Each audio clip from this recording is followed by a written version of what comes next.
അമ്മ അമ്മ നാളെ ഞാൻ 5 മണിക്ക് എണീക്കുക. രാവിലെ 5 മണിക്ക് എണീറ്റ് പഠിക്കണം. പിന്നെ ഒരു 6 മണിക്ക് ആകുമ്പോഴത്തേക്ക് സൈക്കിൾ ഓട്ടാൻ പോയിട്ട് ഒരു 6:30 ആകുമ്പോൾ തിരിച്ചു വന്ന് യോഗ ചെയ്യാം. പിന്നെ 7 മണി തൊട്ട് ഞാനും അമ്മയെ സഹായിക്കാം അടുക്കളയിൽ. നാളെ തൊട്ട് പ്രൊഡക്റ്റീവായി തുടങ്ങണം. വെക്കേഷൻ ഒക്കെ അല്ലേ. പിന്നെ നാളെ രാവിലെ അമ്മ എണീക്കണ്ട. കട്ടൻ കാപ്പി ഉണ്ടാക്കി ഫ്ലാസ്കിൽ വെച്ചിരുന്നാൽ മതി. ഞാൻ എടുത്ത് കുടിച്ചോളാം.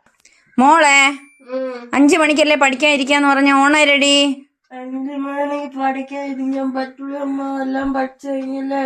മോളെ 6 മണിയായടി. സൈക്കിൾ ഓട്ടാൻ പോന്നില്ലേ? അമ്മ 6 മണിക്ക് സൈക്കിൾ ഓട്ടാൻ പോയ റോട്ടിൽ പട്ടി ഉണ്ടോ തന്നെ ഓട്ടിക്കും.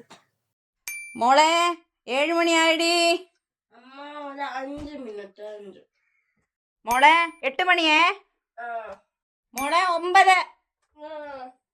മോളെ മോളെ ഉച്ചയ്ക്ക് 1:45. അമ്മ അമ്മ എനിക്ക് പാലിൽ നിറയെ പഞ്ചസാര ഇട്ടൊരു ബ്രൂ കോഫി.